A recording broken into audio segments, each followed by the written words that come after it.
Unfortunately, the Orioles hitting the skid at the wrong time. This one's belted to left. Pearce is back on it. In the corner, running it down, leaps up, and he made the catch. He got it. Pearce takes a home run away from Geyer. Oh, he stuck with it and leaped at the exact moment, and he takes it back from the grandstand, and Geyer is retired. Steve Pearce, oh my gosh, what timing, what concentration. Never takes his eyes off the ball.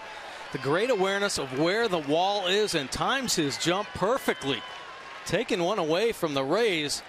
The Orioles have been waiting for a play like that. Put a smile on everyone's face.